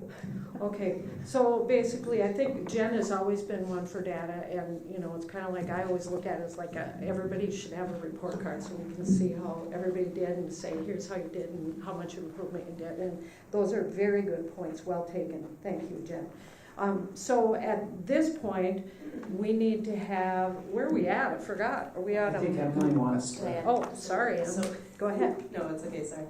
I was just gonna echo some of the things that Jen was saying as well, and, I think to make this decision, it would be great to have the job description, but then also to hear from Tim and Missy in terms of, I would like to know what their, like the data piece, but what their expected outcome is. And there's so much research about the SRO position, about what those expectations could be in terms of whether it is the reduction in behavior reports, the relationships. It'd be nice to kind of see that as almost like a proposal, because that could potentially help us make some of those decisions. Are you asking for that now? Well, hang on, We don't do that now. No. and again, we can have, Missy and Tim, I think both will speak in favor. Now, again, don't ask the question if it's that or a teacher. I mean, like you said, that's gonna be a loaded question. Tim will talk about some of the positives. And I'm not expecting No, those I answers just, right now. the second thing I was gonna say, the hard part with the attendance data, and I'm just throwing it out like this year, we added with the COVID money, you have family home interventionists in both buildings. So to narrow and say, it's just because, I wouldn't doubt it's just because Josh, but there's other people working, hard, and it's gonna be hard, it's kind of like QCOM, to ever say, this is going better because of A direct result, yeah. we can look at what's happening. Now, if, say, attendance is not going as well, I don't think it means the family home interventionists, the social workers, the counselors, anyone is, they're all working hard. There's a lot going on. And I'd say this is stuff we should be following. Just when we put PBIS in, we started following some of these things as part of the program. And we couldn't say that everything that was changing in a positive way was just because of PBIS. Correct. But it built community and school spirit, and that broader probably made a lot of things that you cannot tactily say. But you have to start following these things to say, hey, discipline's going up.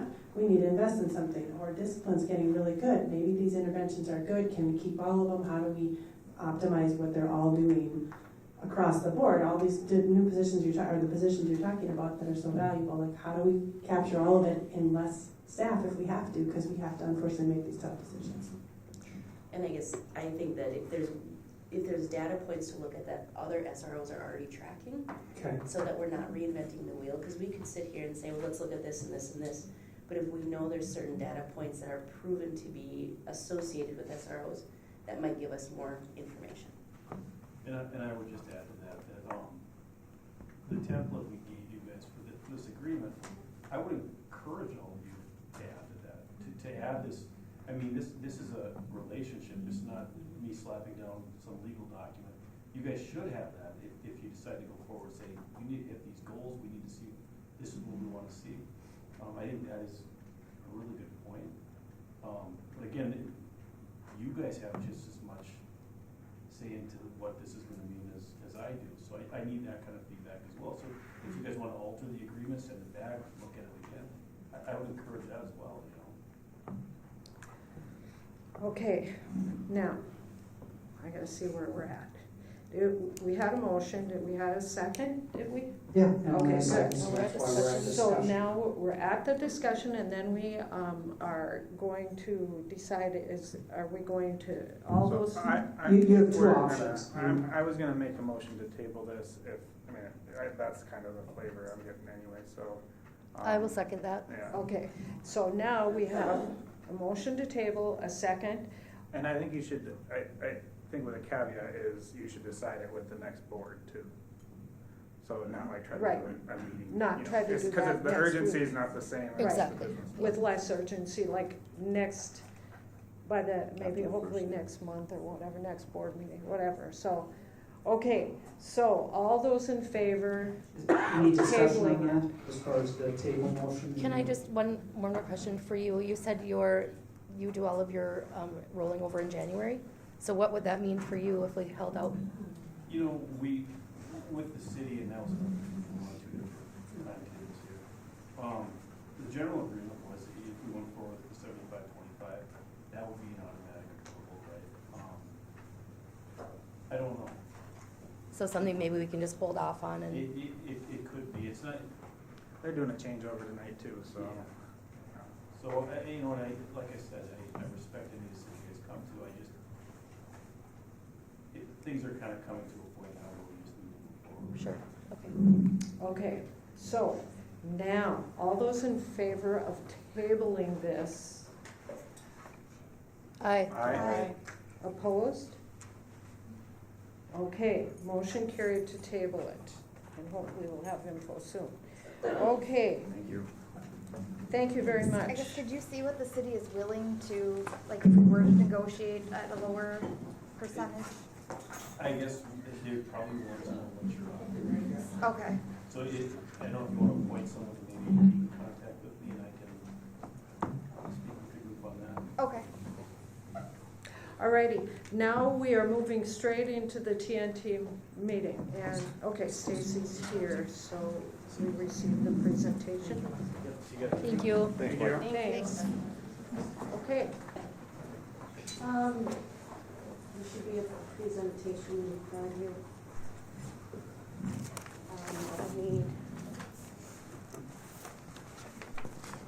There was a levy form. levy form, The ones that were signed, Oh, Yeah. is this Is one that I anybody here wrote on the back of specifically for it? truth and Yeah, taxation? that's okay, I just, Sorry. I just need you to sign that.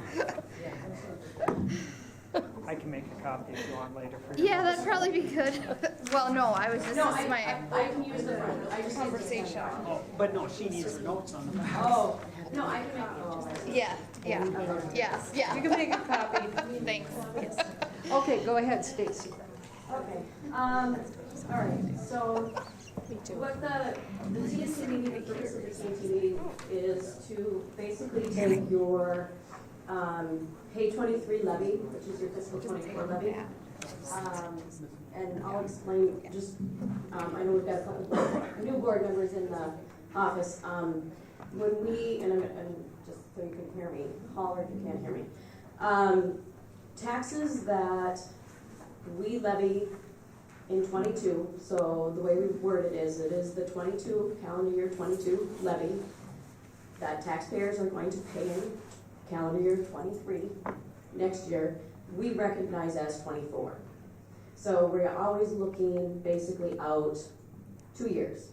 So this is a snapshot of what in 24 our levy is going to be, even though everybody pays it in 23, okay? So we're usually looking out two plus years.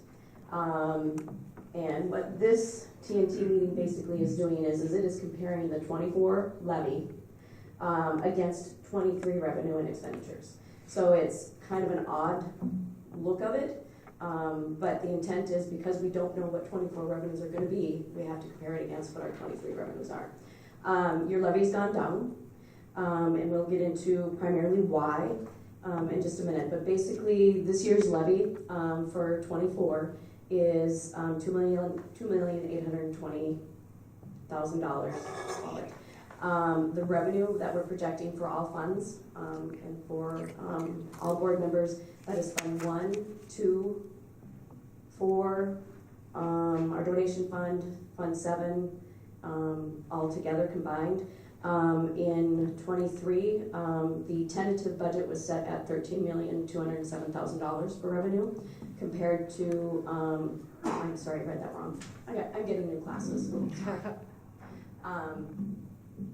The total revenue for all funding sources, let me rephrase that, for all funds, is $16 million. The total revenue from the levy of that $16 million is 2.8. And the total revenue from all other sources, which is basically your federal and your state, comes in at $13.2 million, which represents 82% of your revenue for 23 is coming from state, federal, and other sources, and 18% of it represents the levy that taxpayers will pay in 23. When we compare that levy to the different categories, so within the levy, there is what is called general referendum market value, and then there's general other, and then there's the community service fund, which is Fund 4, debt service fund, Fund 7, which is what we're paying our bonds on, and then the total levy. Do you have, oh yeah, he does have it up. The general referendum market value has gone down, and the general other went up. And sometimes what happens is it's just really a matter of where the state places the aid and levy shift. So the state basically controls how much is going to come out of levy and how much is going to come out of aid, and that kind of fluctuates every year. And that just changes either with ADM or they change the formula, which they're really good at doing. And then so that kind of changes how much comes locally and how much comes from aid. Those items are called revenue neutral, so if we're going to get $1 million, we get $1 million no matter what. It's just a matter of, is it 50% state or is it 50% local levy? Your community service levy went down, and I do want to kind of talk about that here in just a minute. It went down from $121,892 in the past levy, 23, to $105,000. So that is a significant piece of community ed. Now, a couple reasons, and this is where we get into basically in school finance, we're dealing with 3 years at a time. So while we just closed 22, 22 is still being finalized. So we've had our audit, there's still a lot of work at the state level that will come through, and some of those things will be adjusted, okay? In 23, we're in the current year, and we're gonna start talking about revised budgets and where we're going and all of those enrollments. But we are also already looking at kind of 24. So what happens with some pieces of the levy is you have to either spend it or not, and if you don't spend that revenue, they do an adjustment. Because, going back to what I said before, we're levying in 22, but taxpayers will pay in 23, which we recognize as 24. Those adjustments from the 22 audit will take until 24 and 25 and 26 to come back to us. So you always have to remember, so like with community ed, those adjustments that are coming are for programs and revenues that the state is making adjustments for, but it takes 3 years for that adjustment to come through on the levy. So the aid has been recognized in 22 as being short, But the levy, we recognized as 100%, but in 3 or 4 years, they will start taking that money back that we didn't spend, okay? So it's always very important to keep pushing that number out, because if you lose track of that, what's gonna have to happen is we're gonna have to be very careful with community ed, knowing that we're gonna be having $20-some thousand less off the top in aid, in levy in 24, but there's also 25 and 26 coming, okay? So when we look at our tentative revenue budget for 23, basically of that total revenue budget, $3.4 million of it is coming from local sources, and that is going to be your levy. It's going to be the money that we bring in from students, miscellaneous taxes or miscellaneous fines, donations and things like that. The rest of it, $9.4 million of that is state, and that is 67% of the revenue. Federal is projected in 23 at a little over $1 million, but that will change when we do redo budgets. Other sources, 52,000. That's really just the fiscal is just work comp money. So that's 14 million. Of your and I'm on the last slide. Oh, I skipped one. I'm sorry. I'm a little off my game. If we look at the fiscal 22 levy to fiscal 23, the general fund levy went up 16.5%. And again, that's that late aid and levy shift at the state level. Community service went down 9%. Again, that's the take back from prior years of not spending all of the levy we were given. Debt service went down another 5.6%. In total, your levy is down 11%, okay? And I have a plus there, now it's actually a negative, sorry. I did this at home when I was sick, sorry about that. Your expenses are 14.9. And I'm just gonna give you percents because it's probably easier to visualize. Your district and administration, which is basically your principals, your superintendent's office, represent 698,000 total expense budget. That includes their secretaries and those items. District support services, which is technology, my office. Keep in mind, technology's got a pretty hefty budget, 725,000. Elementary and secondary, we're looking at about 6.4 million. Vocational, which is going to be your career and technical, like Carla's position facts, and David Olson, I think, is now certified as well, 65,000. Special ed, we've got an estimate in here of 1.8 million. Expense, community education, we've got in 443,000, and that does include taking into consideration, I think Beth just got her degree, so we've taken into consideration her getting that. Instructional support services is going to be your, going to be like your staff development, your engineering education group, that area. There is 339,000 there, and pupil support services, which is going to be your paraprofessionals, your transportation, your food service. That is 1.8 million. And your buildings, which is going to be your maintenance crew, your operation budget, your long-term facility budget, that's 1.9. And fiscal and host and other costs, 594,000. Those are going to be like your insurances and bond payments. Total expense budget is 14.9 million. And I think that's really all we are required to talk about. Really, the levy is set. We really don't have really any control of it other than the ADM forecast. So, and then what they do for shifts. Any questions?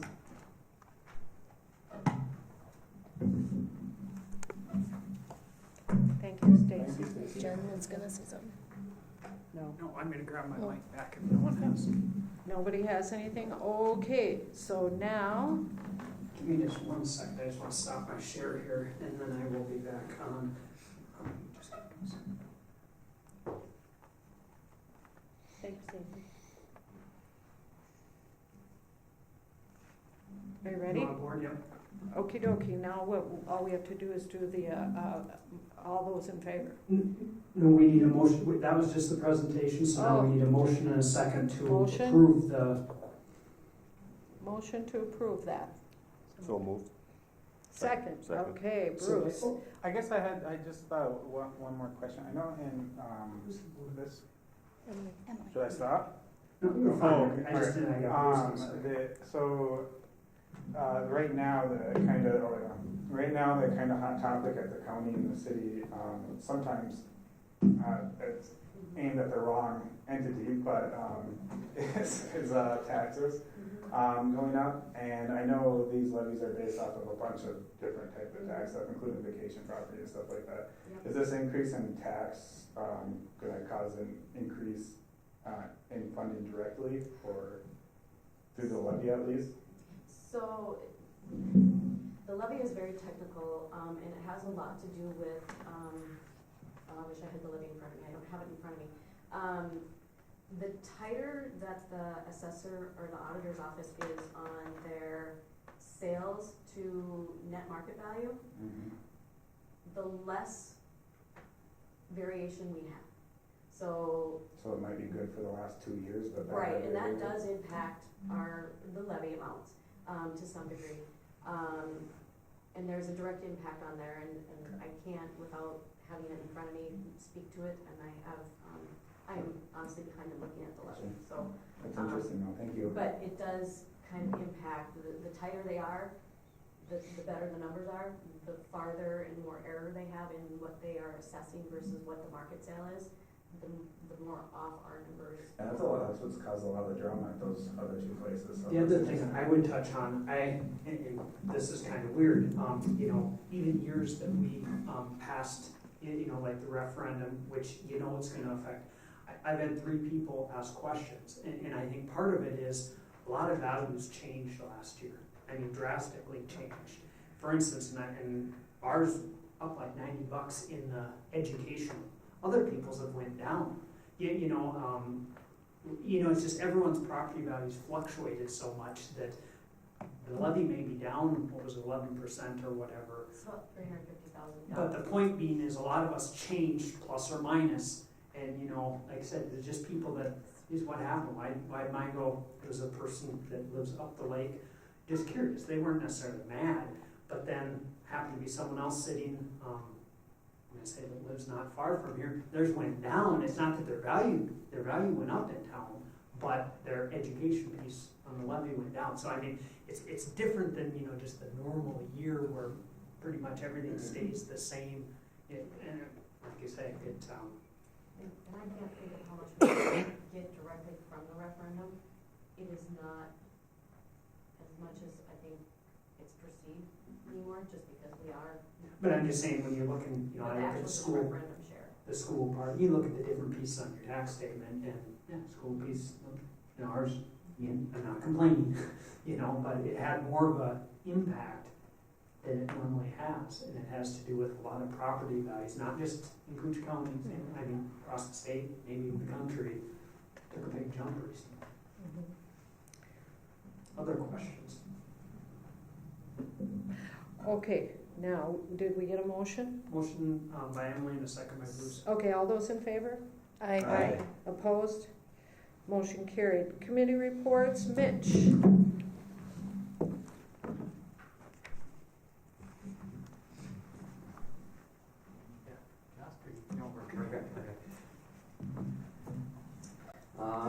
So for student council wise, we're having Christmas dress up days this week.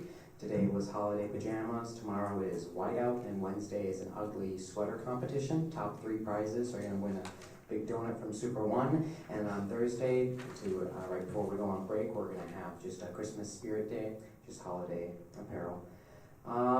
Student council decorated cafeteria for Christmas, and we put up the Christmas tree in the cafeteria there. We used window markers and we painted all the windows. We're having Christmas bingo on Thursday as well. The top 4 classrooms winning prizes. We are currently collecting food for Falls Hunger Coalition. The 12 Days of Christmas, we're trying to, each classroom has a bake, and we're trying to do what the Falls Hunger Coalition is doing. It's the 12 days, each day you bring something new, and we're trying to do that with them. And then we also rang the bell for the food shelf at County Market for a couple hours there. And we are going forward, we are working on Winter Sports Week, which will happen January 23rd to the 27th, with our Pet Fest on Wednesday, January 25th during 6th and 7th hour. So that's kind of our main goal right now. That's what we're working towards. Pretty busy on that. Cape-wise, Cape handed out muffins to every student today as a reminder to have a great week. It was Muffin Monday. They were really good. MHS, we are having our hat and mitten drive. It was we already had it, and it was very successful. The hats and mittens will be distributed among servants of shelter, the Falls Elementary and high school as well. That is all I have. Thank you. Thank you. Missy is gone. Did she leave anything with you, Tim? She did. Okay, so Missy, at the elementary enrollment is at 461. It looked like they had one fifth grader came into the district, so we increased by one. Missy said December has been tough with staff shortage and student illness, and because of that, they're going to have to adjust their January screening window on their data meetings. PCA is sponsoring a movie for the preschool through grade 5 students. Tuesday, Wednesday, Thursday, I guess I don't know what that means. They're going to different days. Oh, different days, okay. And she said stubs are still a shortage. An issue. Okay. And Tim? At the high school, we're at 519, we're at 515. We're actually down 4 from last month. We're going to be administering our second SEL self-assessment to students through My Savers and Fastbridge, and then our teachers will be following that up with a teacher evaluation of each student, their SEL, and using Savers in Fastbridge. And then teachers will be looking at that data and determining students who are going to need interventions regarding their SEL assessments. We're also reviewing our attendance policy right now. We're comparing to other districts in our co-op, so we're looking at other attendance policies across the northern part of Minnesota, and we're going to be coming with some type of probably a change to our attendance policy to get more in step with those other districts. And that kind of came about a discussion we had. We're using a piece of software called Prolific. So it's a software that allows us to gather data. We can have attendance and discipline, and we can bring in our SEL data from Fastbridge, and it brings all those different things in STAR, grades, and we use that right now with our grade level teams to look at kids and try to determine who needs what intervention. So that discussion on how we were going to be flagging students with attendance caused us to start asking, okay, what is excused, what's not excused? We have a lot of students who miss because of activities. We don't want to flag them because those are absences that we expect them to have, but then we want to also look at excessive illness and how we can address that. And like I said, we'll be looking at these and probably coming to the board here later in the, well, I'm not going to say spring, maybe January, to look at our attendance policy.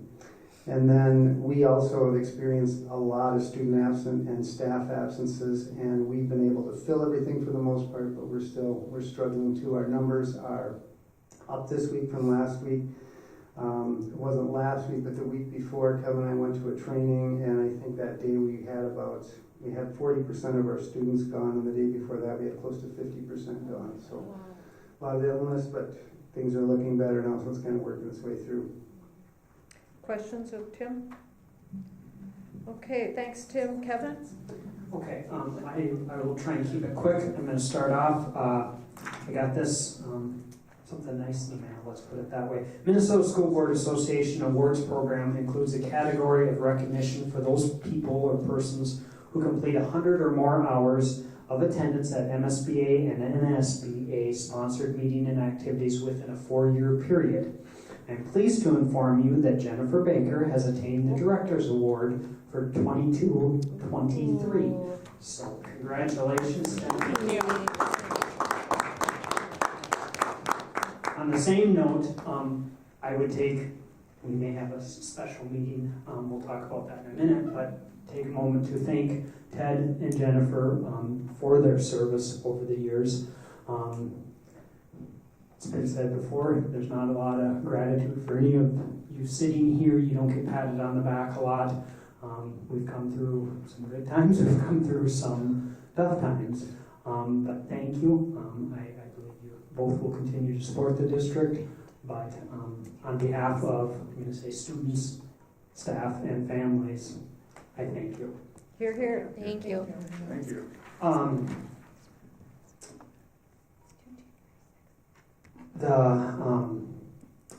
It was mentioned earlier, I think Stace mentioned it.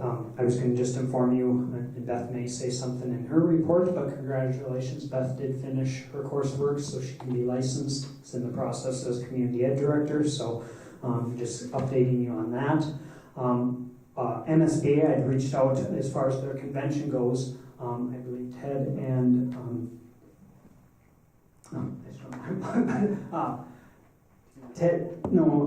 Tony's registered, Rox is registered, Tina's registered, Jessica is a maybe, is no, okay.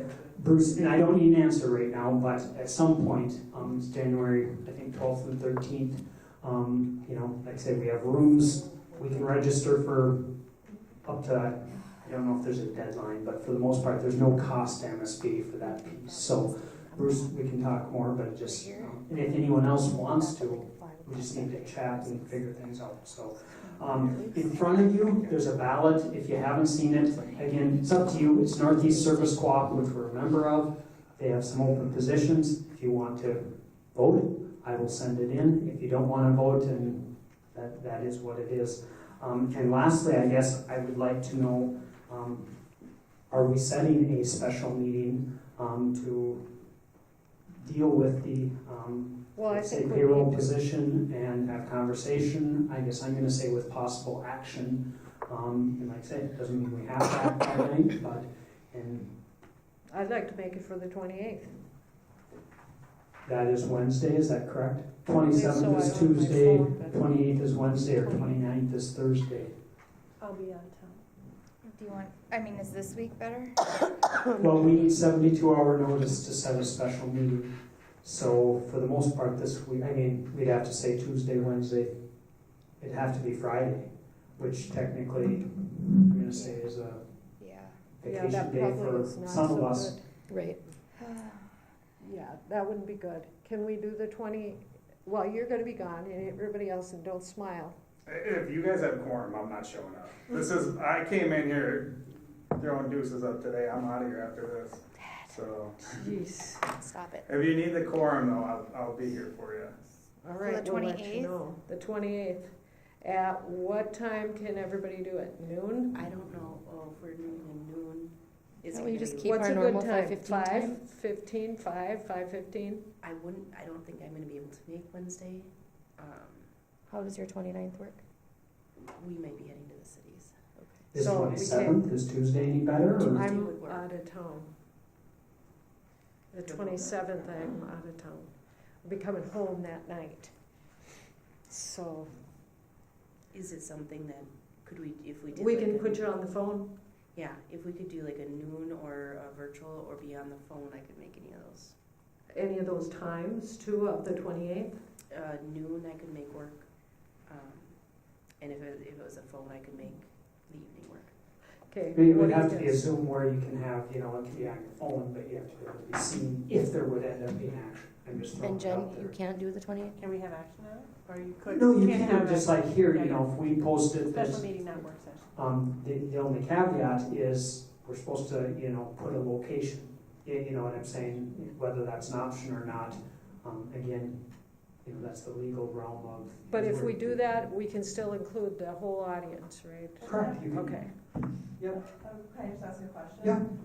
I realize that school and staff will be on vacation, but we have jobs outside of here. I can't meet at noon on a weekday. I know you don't care if I'm here, but I have an idea. I'm not saying we don't care, but we have to figure out what's going to work for the most. So it works for you at 5 o'clock, Tina? On what day? What is it? The The 28th. 28th is what they're looking at. And typically if we would do a noon meeting or something like that, it would be over a lunch break. you know, that's typically how I would have to do those pieces. Yeah, that doesn't always. Tina, did you Yeah, say? the 28th at 5 minutes. 5, but not noon, right? Okay. 5, but not noon if we Yeah, need you. check my calendar. Bruce, are you 5, able to but do not 5? I'm noon. good. I can do 5. 5 on the 28th. 5, Okay, not 5 on the 5:15, 28th. right? Okay, 5:15. Whatever you want. I mean, 5 o'clock on the 28th. Okay. And Stacy, can you tell those people that, you know, we just, to hang on, we're not saying no to anything, those interviewees, it's just 5 o'clock on the 28th, we'll know more, or after that. I would have to do Zoom. Oh, So okay, either way she's- you're zooming, okay. Yeah. If there's a possibility I can make it, I will, otherwise, I just can't, I won't try to commit on any time.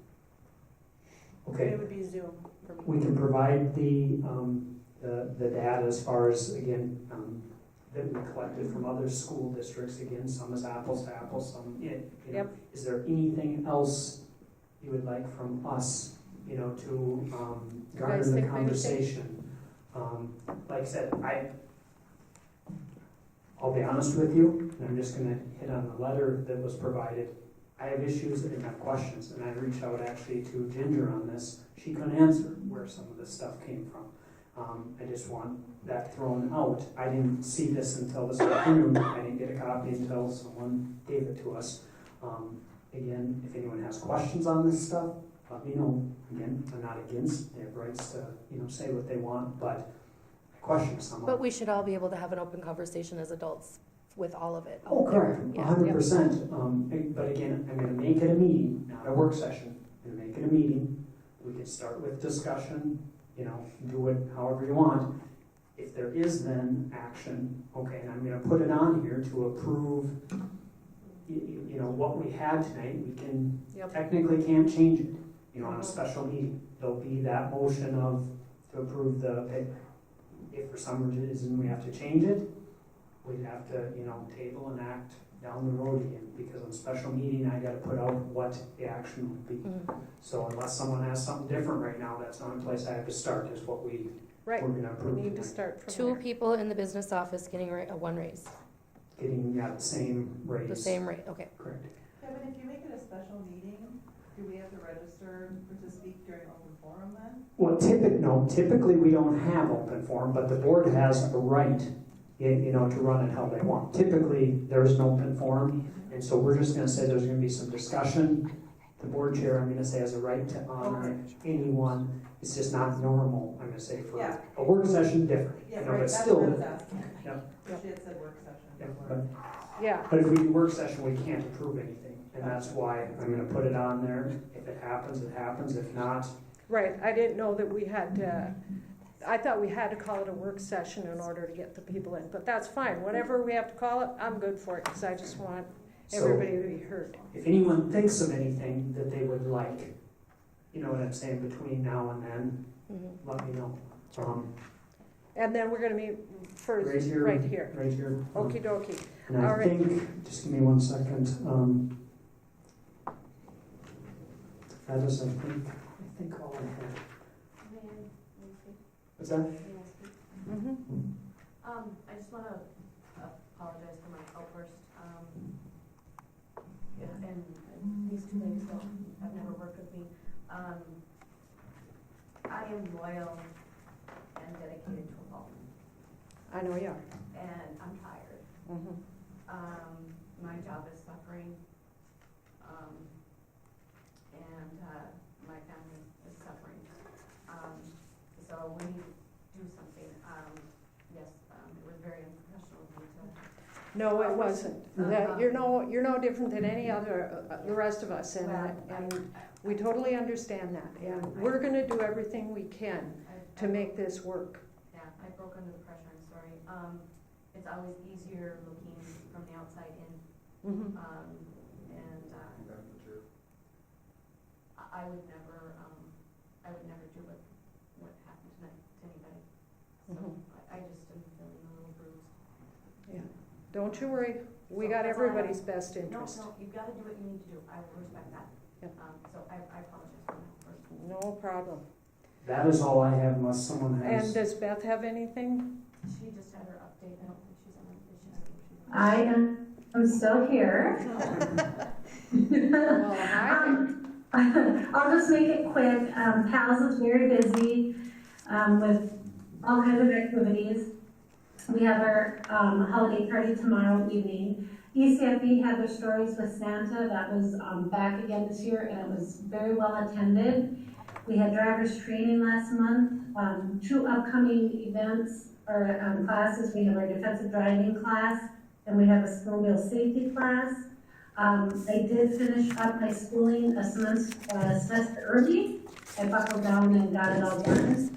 And so a couple of my goals now is to really learn about ECFE. I have a lot to learn. And so I will be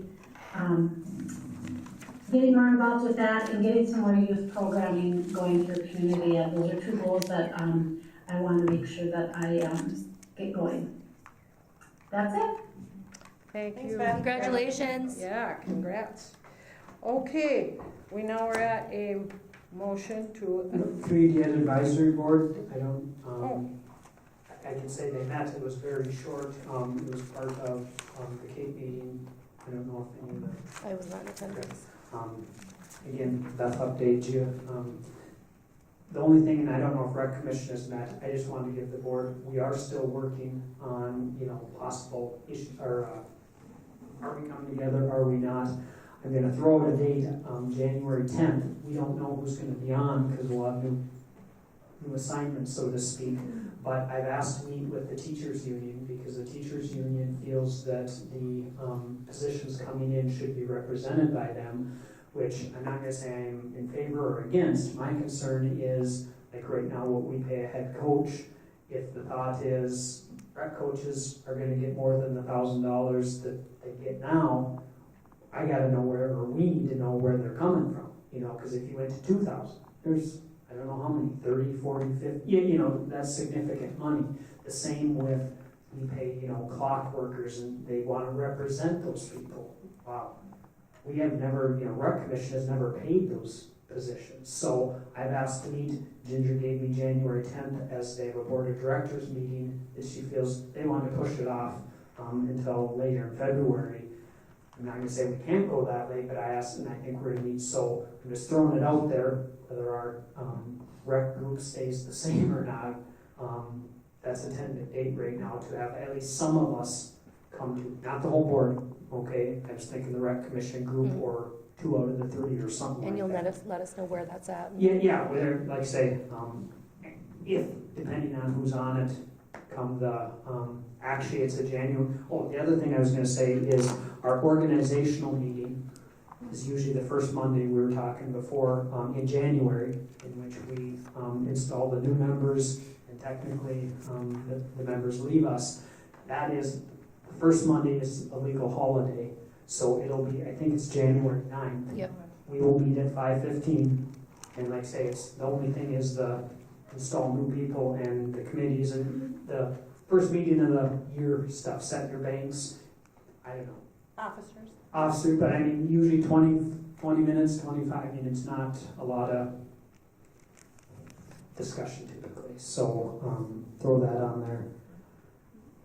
That's all I have, Rox, on that. Unless someone else has something on rec commission. okay, We meet Wednesday. okay, That's all I got today. alrighty, I was in such a hurry to get the heck out of here that I missed some pieces. Okay, now I'm ready for a motion to adjourn. I'll make that motion. Second. Second. Okay, all those in favor? Aye. Aye. Opposed? Motion carried. Thank you, everyone.